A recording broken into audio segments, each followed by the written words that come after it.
Bien-aimés dans le Seigneur, je viens vous transmettre la salutation de Dieu dans son amour révélé par le Seigneur Jésus-Christ. Il a encore plu à Dieu ce matin de nous révéler encore un message dans lequel il m'a conduit dans une profonde prière et délivrance. L'Esprit de Dieu a eu miséricorde de me révéler dans le sens que sur la malédiction. Donc je vais un peu bosser sur la malédiction.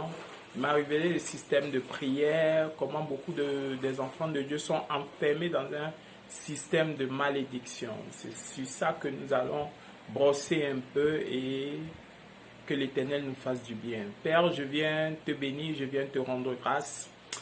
Je me soumets à ta volonté, que seul ton esprit soit le maître au contrôle de toutes choses. Père, je ne connais rien, je ne suis rien, mais c'est toi qui es tout. Dans ta miséricorde, dans ton amour, tu as permis à celui que je suis, que tu me révèles encore sur la malédiction, comment la briser, comment prier, comment faire service. Seigneur, ce que nous avons reçu comme don ne sont pas pour nous, mais c'est pour le besoin et l'édification du peuple, de ton peuple. Alors laisse que quelqu'un soit touché, quelqu'un soit conduit par l'Esprit, quelqu'un, Seigneur Dieu de grâce, nous l'amenons, Seigneur Dieu de gloire, à une délivrance profonde. Dans le nom de Jésus, je soumets toutes choses en Christ. Je soumets tout esprit contraire. J'active le maximum à écouter ce message et à partager. Au nom de Jésus, j'ai prié. Amen.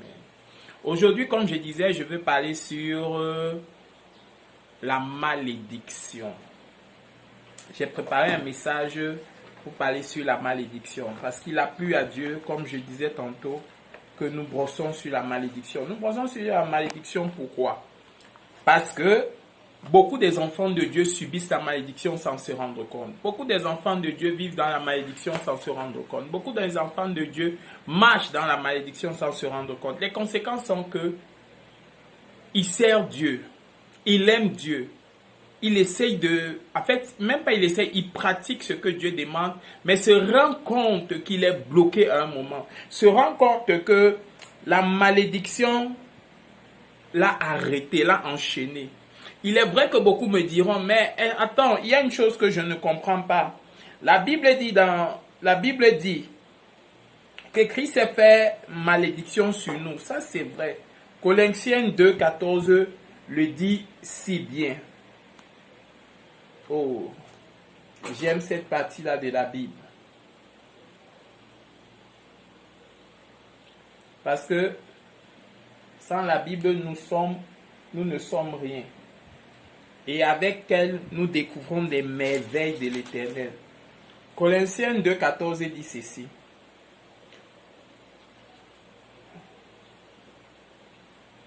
Un instant, s'il vous plaît.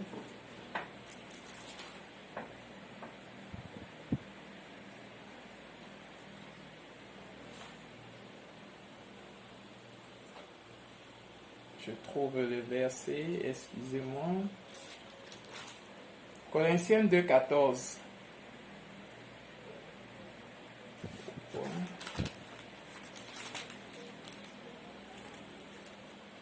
Colossiens 2, 14. Il a effacé là dont les ordonnances nous condamnaient et qui subissaient contre nous, et il a détruit en le clouant sur la croix. C'est ça que beaucoup vont dire. Oui, le Seigneur Jésus a cloué toute condamnation sur la croix. Oui, le Seigneur Jésus a pris la malédiction qui était sur nos vies, il a annulé. C'est vrai, il a fait, oh, sois béni, que l'Éternel soit béni pour la vie de notre Sauveur, le Seigneur Jésus-Christ, qui vit éternellement. Je le rends amen pour cela. Et cette réalité est vraie.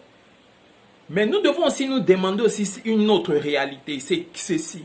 Malgré le fait que cela est écrit et cela est vrai, et cela a même été éprouvé et prouvé que c'est vrai. Il a cloué toute condamnation, toute malédiction sur la croix. Il n'y a plus aucune condamnation. Et c'est écrit, les actes, c'est pour ça que je voulais lire exactement comme c'est écrit. Les actes qui nous condamnaient sont effacés, c'est vrai. Mais pourquoi en tant que chrétien tu subis encore certaines choses? C'est ça que tu dois te dire. Pourquoi en tant que chrétien tu subis encore certains systèmes de l'ennemi? Pourquoi en tant que chrétien, la Bible dit, oh, tu dois être guéri, mais tu n'es pas guéri. Pourquoi en tant que chrétien, tu subis encore certains jours étrangers? Tu dois te poser la question. Maintenant, la réponse est très simple. La réponse est que nous nous limitons sur Colossiens 2,14, qui est qu'il a effacé l'acte qui condamnait. C'est bon. On dit que la condamnation est finie. On n'a plus droit de nous condamner. On n'a plus droit de commencer à nous faire certaines choses. Il n'y a plus... Il a dépouillé. Dans le 15 même, on dit encore plus loin, il a dépouillé. Il a dépouillé tous les esprits, toutes les forces, toutes choses. Parce que dans le 15, il a dépouillé les dominations, les autorités, il les a livrées publiquement en triomphant d'elle par la croix. Ça dit qu'il les a livrés, vraiment. Celui qui a accepté Jésus a une chose extraordinaire. Il ne peut plus, en aucun jour, vivre sur le joug étranger. Ça, c'est une réalité. Ça, c'est une vraie réalité. Ça, c'est une vraie réalité. Il ne peut plus vivre sur un joug.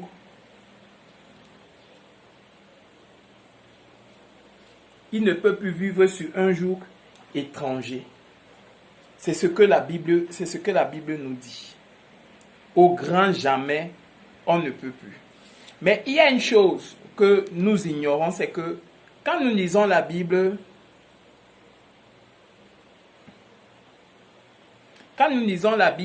nous ne comprenons pas. Nous ne voyons pas la réalité. Pourquoi on reste sur la joug étranger? Matthieu 11, 28 nous dit ceci. Venez à moi, vous tous qui êtes fatigués, je vous donnerai du repos. Tout le monde connaît le verset là. Et chacun dit, je suis venu à Jésus, voilà pourquoi il a cloué toutes ses condamnations sur la croix. Mais chacun se limite qu'à ce verset. Chacun tire que ce verset. Mais Romains 28 trouve toute son explication avec le 29 et les 30. Oh, comprenez ça. Oh, excusez-moi. Mais comprenez. Ne lisons pas simplement pour lire, mais lisons pour comprendre. Matthieu 11, 28 a dit, venez à moi, plutôt pas Romains, Matthieu 11, 28. Venez à moi, vous tous qui êtes fatigués et chargés, je vous donnerai. Venez à moi, vous tous qui êtes fatigués et chargés, je vous donnerai du repos. 29. Prenez mon joug sur vous et recevez mes instructions. Viens à Jésus. Prends son joug, c'est son joug. C'est lui qui connaît comment son joug est. Et il te dit, pour bénéficier de son joug, suis ses instructions. Pourquoi? Car je suis doux, humble de cœur, et vous trouverez du repos de vos âmes. Mon joug est léger. Mais pour avoir, suis ses instructions. Si tu ne suis pas ses instructions, tu ne peux pas avoir. Tu veux être dépouillé. Tu veux que l'acte qui te condamnait soit enlevé. Suis les instructions que Jésus a faites. Quand il est venu sur la terre, la Bible dit, il est venu pour une mission, racheter les hommes. Et pour racheter les hommes, il y avait une conduite, il y avait une façon de faire, il y avait une manière de marcher. Il devait, la Bible dit même qu'il s'est dépouillé, il a été obéissant jusqu'à la mort. Donc, pardon, il s'est arrangé à ce qu'il marche selon ce que sa mission leur donnait pour pouvoir porter tout ce joug. Maintenant, il vous dit, moi j'ai fait ça, alors venez à moi. Mais mon joug-ci a des instructions. Si tu suis ces instructions, il sera léger.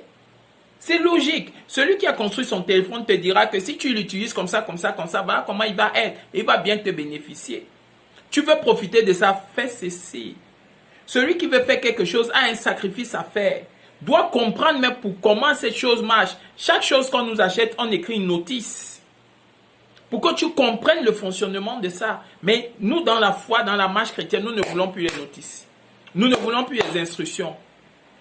Nous voulons le miracle. Instantanément, ça descend, bam, ça agit. Mais même Dieu a procédé étape par étape. il a créé des choses jour après jour, jour après jour, jour après jour, seront un cheminement normal. Il n'a pas sauté les étapes. Jésus a procédé les étapes, enfant, enfant, enfant, enfant, enfant. Comme la Bible dit, l'ancien Adam qui était a échoué, le nouveau Adam qui est Christ était parfait à tout point de vue. Il a conduit les étapes. Au point où même il allait jusqu'à marcher, marcher, marcher et être tenté pour être rempli. Dans le cas à marcher, il a suivi certaines instructions comme ça lui avait été donné. C'est pour ça qu'il peut dire, vous voulez mon jour, vous voulez être dépouillé. Suivez mes instructions, suivez mes enseignements, suivez ce que je vous dis pour avoir la clé de votre problème. Mais non, beaucoup de gens vivent dans la malédiction.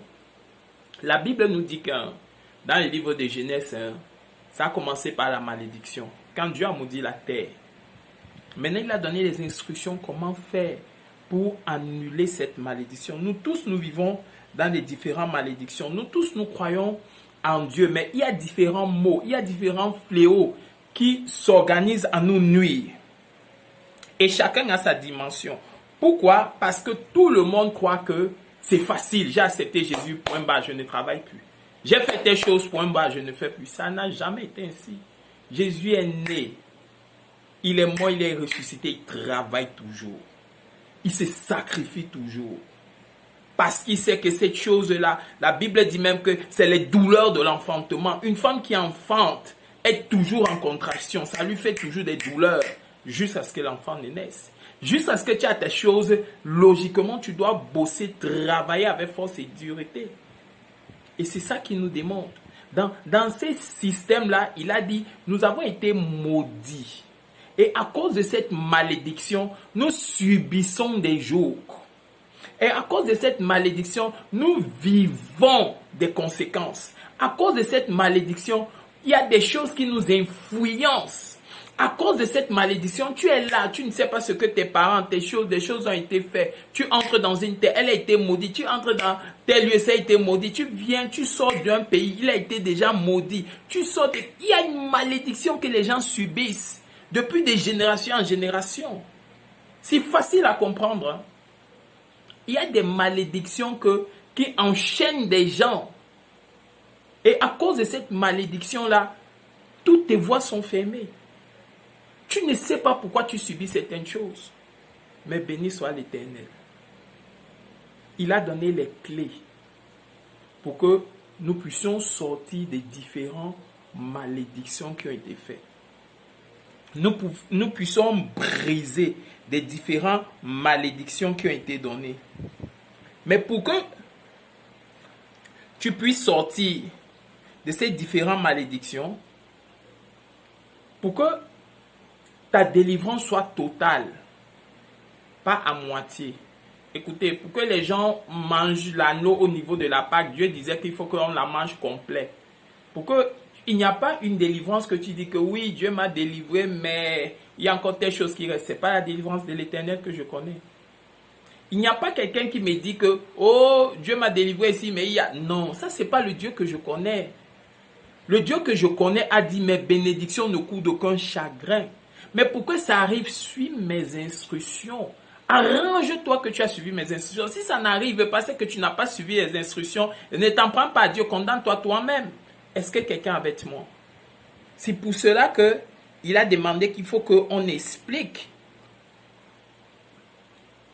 Qu'est-ce que c'est que la malédiction? Qu'est-ce que c'est que la malédiction? Quelles sont les conséquences de la malédiction? Quelles sont les différentes malédictions que les enfants de Dieu subissent? Déjà, j'ai aimé quand Dieu m'a dit ça. Qu'est-ce que c'est que la malédiction? Le livre français va dire que la malédiction des incantations ou des paroles qu'on peut libérer contre quelqu'un. Spirituellement, on va dire que la malédiction, nous, en tant que Bantou, on sait que le père s'élève ou un parent s'élève, enfin quelqu'un qui est en ton autorité, met sa nudité à nu et te libère des paroles négatives. Mais en fait, nous devons aller voir ça plus loin. La malédiction n'est pas simplement parce que quelqu'un va se mettre ou un parent va te montrer son intimité et puis tu es maudit et il va te dire des choses. La malédiction peut être libérée verbalement. Souvenez-vous de Balaam. On l'avait envoyé, on lui a dit que place-toi là. Le peuple d'Israël ne le voyait pas. Mais il dit qu'à cause de l'autorité que tu as, place-toi là et maudit le peuple. La malédiction se joue par les paroles. Saoul a fait un sacrifice. Alors que c'est Samuel qui devait faire le sacrifice. À cause de ça, Dieu l'a rejeté. C'est quand vous lisez ça, à partir de là que Dieu déchire le royaume devant lui. Maintenant, la malédiction peut aussi être à cause d'un acte. Tu es maudit. La malédiction peut venir à cause d'un peuple dans lequel tu es né. Parce que tu es né dans cette famille, tu es né dans ce peuple, tu es maudit. Donc on doit comprendre c'est quoi la malédiction. Voilà ce que Dieu m'a dit. La malédiction 1. Première explication selon ce que j'ai entendu de l'Esprit de Dieu. C'est un écosystème sans Dieu. Oh, j'ai aimé cette façon. Un écosystème sans Dieu. Première explication qu'il a commencé à me montrer. La malédiction, en fait, est un écosystème sans Dieu. C'est-à-dire une façon de vivre sans Dieu. 2. La malédiction est une atmosphère sans Dieu. 3. La malédiction est un lieu sans Dieu. 4. La malédiction est où Dieu n'est pas. Ce qui ne glorifie pas Dieu. 5. La malédiction même, en fait, c'est la mort spirituelle. Si spirituellement tu es mort, tu es fini. La malédiction, c'est la mort. Selon Dieu, malédiction existe, mort. Mais mort spirituelle, mort dans l'âme, mort des promesses divines de Dieu en toi. C'est ça la malédiction. En fait, le mot malédiction, selon Dieu, c'est la mort. Si quelqu'un te maudit, il ne maudit pas ton physique. En fait, il ne maudit pas simplement ton corps. Il maudit toutes les promesses de Dieu dans ta vie. Et quand il maudit toutes les promesses de Dieu dans ta vie, spirituellement, tu es mort. Et si spirituellement, tu es mort, tout en toi est fermé. Parce que c'est le spirituel qu'on détruit pour que le physique agisse. Regardez bien. La Bible nous dit que quand Dieu créa, il a mis toutes choses. Il a mis Adam et Ève. Il les a dit, voilà le fruit défendu. Vous ne mangerez pas. Le jour où vous en mangerez, vous mourrez. Il n'a pas dit que vous allez mourir dans 1 an, dans 3 ans, dans 4. Il dit, vous mourrez. Là. C'est ce qu'il a dit. Quand les gars ont mangé, au contraire, ils ne sont pas morts physiquement, mais les yeux se sont ouverts et ils ont constaté qu'ils ont perdu quelque chose. En fait, on dit les yeux, leur esprit, à l'instant, s'est ouvert et a constaté qu'il y a quelque chose qui les a été ôté à l'immédiat. Ça dit qu'on a tué quelque chose en eux. Qui est quoi? C'est pour ça qu'il s'est caché déjà dans la face de Dieu. Parce que en général, la malédiction fuit Dieu. Parce que la malédiction, c'est la mort et Dieu, c'est la vie. Ça fuit Dieu. Alors, quand directement, ils ont mangé, les yeux se sont ouverts, leur esprit s'est rendu compte de ce qu'ils ont fait. Maintenant, la malédiction est entrée, ça a tué les promesses de Dieu dans leur vie.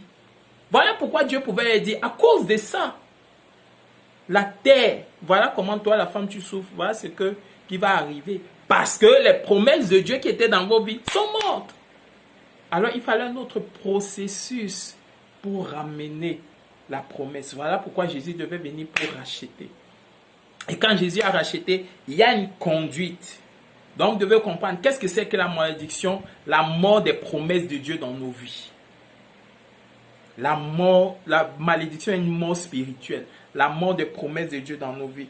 Et si la mort des promesses de Dieu est dans nos vies, nous ne pouvons plus rien bénéficier. Les conséquences, c'est que c'est ça, tu es mort, tu ne peux rien bénéficier. Un mort ne connaît rien, ne souffre de rien. Donc quand tu es mort, c'est logique que tu as le rejet, tu as toutes ces choses-là. C'est ça les conséquences de la malédiction. Maintenant, il y a la malédiction divine. 2, il y a la malédiction parentale. 3, il y a la malédiction familiale. 4, il y a la malédiction générationnelle. 5, il y a la malédiction de la terre. 6, il y a la malédiction du lieu. 7, il y a la malédiction liée au serment. 8, il y a la malédiction environnementale.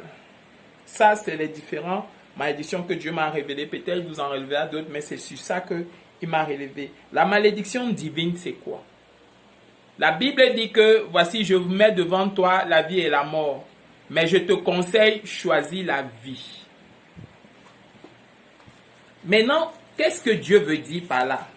Nous savons déjà d'office une chose importante qui nous a été dit. C'est que Dieu a dit ceci. La malédiction, c'est la mort des promesses de Dieu dans la vie d'une personne. Alors quand Dieu dit à son peuple, voici, je mets devant toi la vie et la mort. En d'autres termes, il met la malédiction et tout le reste des choses. Alors si quelqu'un choisit autre chose, je disais, il y a la malédiction, ces différentes malédictions, il y a une malédiction divine. Donc ça dit que Dieu ordonne des ordonnances. Il y a une différence entre les ordonnances et les lois.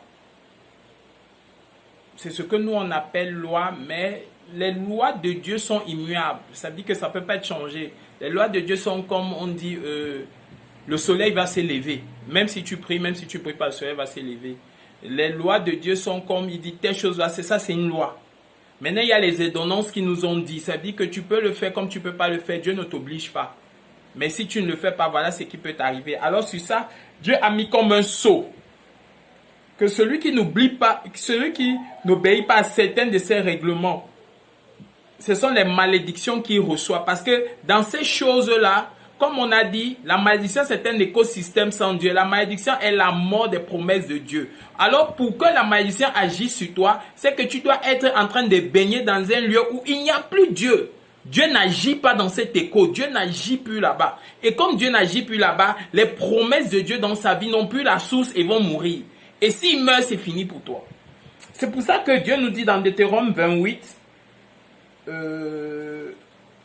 Deutéronome 28, il y a les bénédictions, il y a les malédictions. Mais comme nous parlons des malédictions, voilà ce que la Bible dit, 28 au verset 15. Mais si tu n'obéis point à la voix de l'Éternel ton Dieu, si tu ne cesses pas et ne mets pas en pratique tous ces commandements, toutes ces lois que je te prescris aujourd'hui, voici toutes les malédictions qui viendront et qui seront ton partage. Tu seras maudit dans la ville, tu seras maudit dans les champs. Ta corbeille et ta hutte seront maudites. Le fruit de tes entrailles, le fruit de ton sol, la portée de ton gros et de ton menu bétail, toutes ces choses seront maudites. Tu seras maudit à ton arrivée, tu seras maudit à ton départ. L'Éternel enverra contre toi la malédiction, le trouble et la menace du milieu de toutes les entreprises que tu feras, jusqu'à ce que tu sois détruit, jusqu'à ce que tu périsses promptement à cause de la méchanceté de tes actions, qui t'aura porté à m'abandonner. L'Éternel attachera à toi la peste jusqu'à ce qu'elle te consume dans le pays dont tu vas entrer en possession. L'Éternel te frappera de confusion, de fièvre, d'inflammation, de chaleur, brûlante, dessèchement, jaunisse, gangrène. Le ciel sur la terre sera des reins et la terre sous toi sera des fer. L'Éternel enverra pour l'appui de ton pays de la poussière, de la poudre. Bon, quand on va lire ça jusqu'à...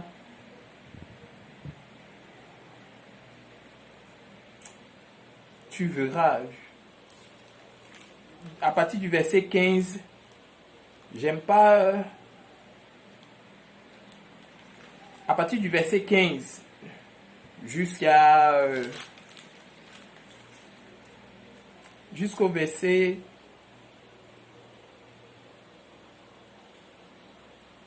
68, ce n'est que les malédictions.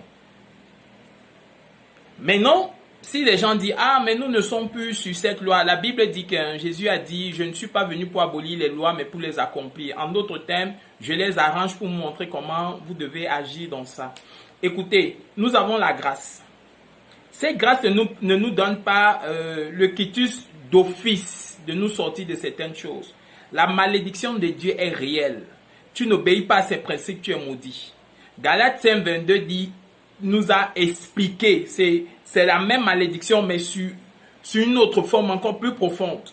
C'est ce que Dieu essaye de nous expliquer dans cette chose. Vous devez comprendre que la malédiction de Dieu est. Si Dieu t'a maudit, toutes tes entreprises auront des problèmes. Alors tu arrives quelque part à cause de la malédiction de Dieu qui est sur ta vie parce que tu n'as pas obéi au règlement de Dieu. Tu n'as pas obéi à l'obéissance de Dieu. Tu n'as pas suivi les règles de Dieu. Tu es un enfant de Dieu, mais tu es toujours en train de te conduire à aimer d'autres dieux. Et quand tu aimes d'autres dieux, c'est quoi? Tu aimes plus l'argent que Dieu. Tu as des comportements qui ne sied pas à Dieu. Tu as des réflexions qui ne sied pas à Dieu. Tu connais ce que Dieu aime et ce que Dieu n'aime pas. Mais tu es toujours en train de faire des choses. Tu prends les têtes aux gens. Tu fais des choses que Dieu a horreur. Et à cause de ça, il te maudit. Il ne le dit pas, mais tes actes même font en sorte que l'écosystème dans lequel tu te retrouves n'est plus dans Dieu. Et à cause de ça, c'est la malédiction qui s'installe. Parce que là où il n'y a plus Dieu, il y a la mort. Est-ce que quelqu'un est avec moi? Là où Dieu se détache, il y a déjà la mort. Voilà pourquoi un démon, le jour où vous allez voir un démon physiquement, en réalité, il n'est pas beau. Parce que l'Esprit de Dieu n'est plus en lui. Et si l'Esprit de Dieu n'est plus en lui, il est laid. Prince de mouche, c'est à laideur. Il n'y a rien de beau. Donc, il prend juste l'apparence, comme on dit. Il prend l'apparence de la séduction.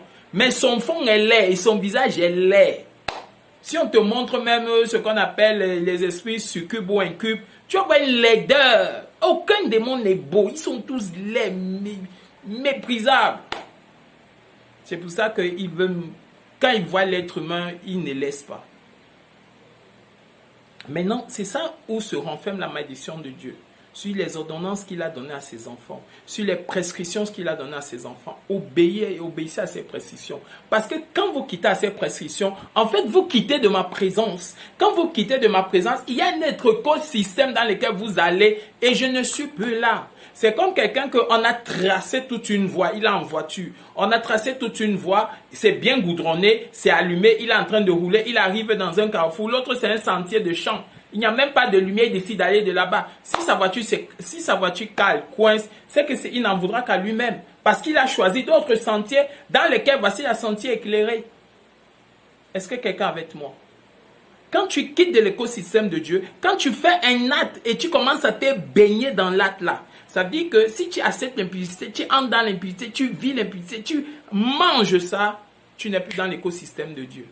Si tu acceptes l'escroquerie, si tu acceptes le mensonge, si tu acceptes la haine, si tu acceptes la méchanceté, tu n'es plus dans l'écosystème de Dieu. Et si tu n'es plus dans l'écosystème de Dieu, les promesses de Dieu ne peuvent pas vivre sans là où il n'y a pas Dieu. C'est Dieu qui est la source de ses promesses. Arrêtez de dire que Dieu m'a déjà dit ça va arriver. Non, Dieu est la source. Si tu te déconnectes de la source, tu es perdu. Mais si tu restes dans la source, ça t'enveloppe. Et chaque jour, tu iras de gloire en gloire parce que la promesse de Dieu, l'écosystème de Dieu renouvelle toutes les... Quand l'écosystème passe en toi, c'est comme une machine, tu vois, quand ça passe dans ton corps, ça passe dans ton sang, ça passe dans ta chair, ça commence à lancer des fluides, comme quand le cerveau lance, quand tu te blesses, ça envoie les signaux au cerveau pour dire que voilà la blessure, les cris de douleur et tout ça, il y a une machination qui se passe. De la même manière, quand tu es dans l'écosystème de Dieu, le Saint-Esprit opère, où toute la mouvance de Dieu est là, toi-même tu es dedans. Quand cette mouvance entre en toi, ça se rend compte que, il y a ici que telle promesse de Dieu n'a pas encore accompli dans sa vie, telle promesse de Dieu n'a pas encore accompli dans sa vie, telle promesse de Dieu n'a pas, ça renouvelle ça, et ça te montre maintenant comment faire. C'est justement, c'est la seule chose. Maintenant, quand tu quittes cet écosystème, tu es maudit. Est-ce que quelqu'un est avec moi? C'est ça la malédiction divine. Tant que vous restez dans les principes, les préceptes de Dieu, avec Dieu, la bénédiction est sur vous. Mais quand vous quittez de là, la malédiction vous suit. Que l'Éternel ramène tous ceux qui étaient loin. Que l'Éternel, par son sang qui a été versé, la clé de son sang rachète, purifie, ramène à jour ceux qui étaient déjà loin de Dieu. Deuxième malédiction est la malédiction parentale. Je vous ai dit, il ne suffit pas que le Père te maudit, même ses actes, il peut commettre des actes qui vont te maudire. Le Père peut aller engendrer certains actes avec des esprits et tu subis la malédiction que le Père a fait. Tous les actes qu'il a commis. Écoutez, quand on hérite le passif et l'actif. Ça veut dire que parce que tu portes le nom, tu vas hériter de ça. Parce que tu es le son, tu vas hériter de ça. Parce que ton père, ta mère étaient, tu vas hériter de tout ce qui sort de sa maison. La malédiction parentale, à cause de toutes les choses qu'ils ont touchées, même si ton père t'aime beaucoup, mais si son grand-père avait été maudit, il subit la malédiction, tu vas subir la malédiction d'une manière ou d'une autre. Tes enfants vont subir la malédiction. C'est un système dans lequel il faut briser. Et la malédiction parentale est plus dérangeante même encore. Écoutez, la Bible nous dit ceci. Laissez que je prends encore la Bible pour commencer la malédiction parentale. Dans Exode 22, ça dit « Honore ton père et ta mère afin que tes jours se prolongent dans le pays que l'Éternel te donne. » Beaucoup me diront « Ah, j'honore mon père, mais mon père en abuse. » Honorer le père ne veut pas dire que tout ce qui t'est dit, tu obéis. Ça, c'est pas honorer ça. Ça n'a rien à voir avec honorer. Honorer son père, c'est que tu lui donnes le respect. Au grand jamais, tu l'insultes. Et ça nous explique ça mieux. Écoutez.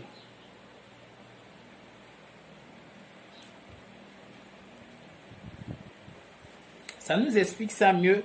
Tu vas comprendre ça. On dit ceci. Dans Matthieu. Que c'est une promesse qui vient, car Dieu dit, honore ton père et ta mère, celui qui maudit son père ou sa mère sera puni de mort. Celui qui maudit son père ou sa mère. Ça veut dire que tu peux maudire ton père dans le cœur. Tu peux insulter ton père, tu peux le critiquer, tu peux faire des choses, mais dans le cœur, tu as fait quelque chose, tu seras puni de mort. Ça veut dire qu'il y a déjà la mort des promesses de Dieu qui sont en toi, parce que tu as maudit ton père, tu as médit de lui, tu as agi un acte qui n'est pas conforme à lui. Mais comme c'est Dieu qui a dit honore, alors Dieu ne peut pas te dire que ton père vient te dire, allons chez les marabouts, tu pars. C'est la malédiction que tu es en train de suivre. Maintenant, tu es contre la malédiction de Dieu. Et la Bible dit quelque part, vaut mieux avoir un problème avec un homme qu'avoir un problème avec Dieu. Parce que si tu as un problème avec un homme, Dieu viendra intervenir. Mais si tu as un problème avec Dieu, qui va intervenir? Alors ton père ne peut pas te dire, allons dans quelque chose qui est hors de Dieu, tu pars. Non, ça, c'est pas honorer ça. Ça veut dire que partir, ça veut dire que celui qui me demande de t'honorer, j'honore Dieu au travers de toi, mon père. Alors je ne peux pas aller contre ce Dieu-là, c'est impossible. Tu peux m'insulter, tu peux me critiquer, tu peux me taper, mais jamais je ne prononcerai des mauvaises paroles contre toi. Mais aussi jamais je n'obéirai à ce que tu dis parce que c'est contre nature de celui qui nous a fait. C'est simplement ça. Honorer les parents ne veut pas dire on est esclave. Ça n'a rien à voir. Ça veut dire que je sais que je peux dormir là, j'ai 10 francs, je peux regarder mon père. Je sais que je peux dormir là, mon père vient, je le respecte. Mon père vient, je l'honore, je peux me lever, il vient s'asseoir. C'est ça l'honneur. L'honneur n'est pas que tu es obligé de lui faire des choses. Ça n'existe même nulle part. Un père n'est pas celui qui commence à dire à son enfant que comme je t'ai fait, toi aussi tu dois me donner à nourriture. C'est la sorcellerie. Mais toi, le fils, tu peux t'asseoir, tu dis que ça c'est mon père. Ses jours sont déjà vieux. Ses mains ne peuvent plus soutenir la houe ou autre. Alors si j'ai un poisson, je viendrai le donner. Si je ne le fais pas alors que j'ai la possibilité de le donner, alors je suis en train d'amener la malédiction sur ma vie. Mais si je ne peux pas et que je ne peux pas m'endetter pour vouloir me montrer, c'est Dieu lui-même qui me maudit. C'est ça que Dieu essaie de nous dire. Est-ce que quelqu'un est avec moi?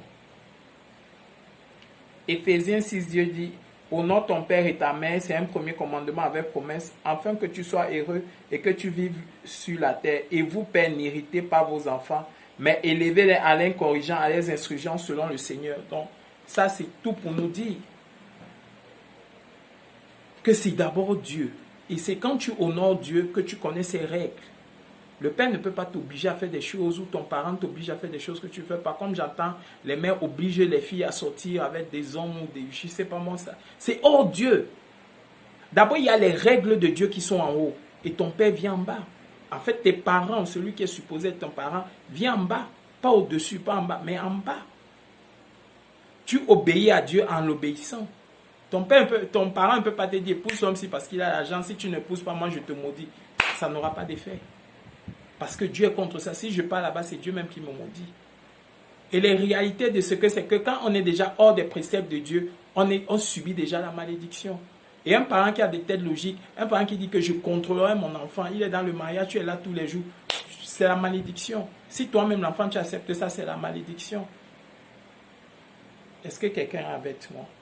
L'autre malédiction, la troisième malédiction, c'est la malédiction familiale. Oh, je suis déjà à 34 minutes. C'est la malédiction familiale. Une famille a été maudite. Ils ont fait un acte qui les a maudits. Ils ont touché des choses qui les ont maudits. Ils ont fait, des paroles ont été libérées contre eux, ils ont été maudits. Voilà pourquoi tu arrives dans certaines familles, c'est les mêmes choses qui les arrivent.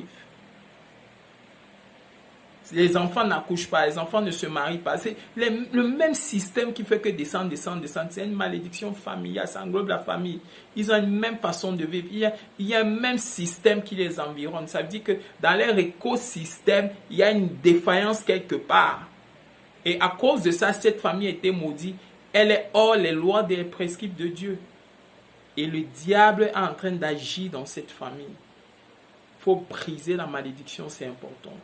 Il faut anéantir la malédiction. Parce que si la malédiction n'est pas brisée dans ta vie, si la malédiction n'est pas écrasée dans ta vie, il y a beaucoup de choses que tu ne vas pas avoir dans le ministère, dans le foyer, dans la marche chrétienne. Si la malédiction n'est pas ôtée de ta tête, il y a beaucoup de choses qui vont être brisées. Mais j'ai dit aussi, de la même manière, c'est une autorité qui peut envoyer la malédiction. De la même manière, c'est une autorité qui peut libérer la bénédiction de ta vie.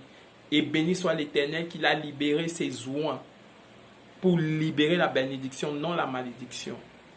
Et Dieu, quand Jésus est monté sur la croix, il a cloué toutes les ordonnances qui nous condamnaient. Quand il est redescendu avec les clés.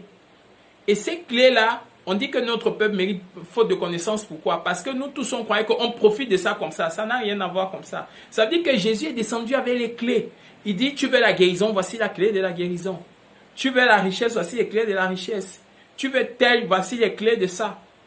Maintenant, si tu connais ce que tu vis, ce que tu subis, tu viens chercher la clé qui sont entre les mains de Jésus et tu ouvres ta prison. Tu es fini. Parce qu'il n'y a plus rien qui te retient. Ils n'ont plus le mandat de te retenir. Tout ce que toi, tu dois faire, c'est chercher la clé et aller prendre qui est entre les mains de Jésus. Voilà pourquoi il a dit, venez à mon fardeau qui est léger, suivez mes instructions. Cherche, connais la prison dans laquelle tu es. Connais la malédiction dans laquelle tu es en train de subir. Et vois les clés qui vont t'aider à sortir de là. Et quand ces clés vont t'aider à sortir de là, tu verras la gloire de Dieu opérer. Mais trouve les clés. Cherche celui qui connaît les révélations des clés. Pour qu'on prie, pour que Dieu opère une délivrance, tu sors de ces systèmes de malédiction. Et que Dieu nous fasse du bien. J'ai dit, il y a la malédiction divine, on a développé sur ça. Il y a la malédiction parentale, la malédiction familiale, la malédiction générationnelle, la malédiction de la terre, la malédiction du lieu, la malédiction liée au serment. C'est dans les serments qu'il y a la malédiction avec les gens que vous avez dit serment, du mariage et tout. On va bien parler de ça, la malédiction environnementale. La malédiction famille, ça concerne la famille, comment la famille a été maudite. On va bien développer sur ça. La malédiction générationnelle, comment des générations se font maudites. Vous voyez, les autres ont dit, oh, Pilate a dit, je lave les mains. Il dit que oui, nous, si ça tombe sur nous et sur nos enfants, voilà ce que subit Israël jusqu'à maintenant. La malédiction de la terre, tu vois une terre, tu marches sur une terre, toi tu es béni, mais tu entres dans un lieu où c'est détruit. Voilà pourquoi on dit que vous n'avez pas droit aux boîtes de nuit. Ce n'est pas des paroles en vain. C'est que c'est un lieu qui n'y a pas l'écosystème de Dieu. Tu entres là-bas, toi-même, cette terre est déjà consacrée à d'autres choses. Toi, tu viens fouler les pieds, tu es maudit. Tu vois quelqu'un qui a consacré des choses dans sa maison, tu en dessus, même si tu veux louer, tu es maudit. C'est une malédiction qui agit dans ce lieu. Il y a un esprit contraire à Dieu dans ce lieu. Il y a la malédiction du lieu. Tu arrives à un lieu, tout le monde est pareil. Tout le monde agit pareil. Quand tu entres là-bas, tu travailles même. À un moment, tu ne travailles plus. Quand tu arrives dans ce lieu, quand tu arrives dans cette mouvance, tout le monde fait pareil. C'est comme chez nous, on dit les mototaximans, tout le monde a une façon de réfléchir. Tu étais bien, mais quand tu commences, il y a une façon de réagir. Comme on dit souvent que la conduite à Douala et ailleurs, c'est différent. Chez nous, quand tu commences la conduite à Douala, il y a une manière de parler, une manière de réfléchir. Donc, la malédiction du lieu, la malédiction liée au serment, tous les serments qui ont été faits et que vous avez brisés, on va développer sur ça les différents serments dans lesquels la malédiction nous suit. Et la malédiction environnementale. Il y a beaucoup d'autres malédictions que nous allons développer s'il plaît à Dieu. Mais j'avais dit que chaque vidéo doit au maximum avoir 45 minutes. Alors, pour ce jour, voilà ce que l'Éternel, j'ai pu brosser de la part de l'Éternel. Que l'Éternel nous bénisse, quiconque. Je prie pour tous ceux qui ont reçu ce message. Que l'Éternel les impacte, que l'Éternel Seigneur touche leur cœur, que tout ce qui est un maudit sort de ce système de malédiction, tout ce qui veut des prières spéciales, Dieu les fera connaître par une bosse comment faire pour qu'ils sortent des différentes malédictions et que la gloire de Dieu se reflète sur leur vie. Père, je prie, afin que tu touches chacun. Je prie que tous ceux qui sont dans les malédictions, tu révèles chacun dans le domaine dans lequel il est emprisonné dans une différente malédiction. Et que, Seigneur Dieu de grâce, tu nous libères de tout cela. Dans le nom extraordinaire de Jésus-Christ de Nazareth, Père, j'ai prié. À toi seul l'honneur et la gloire. Amen.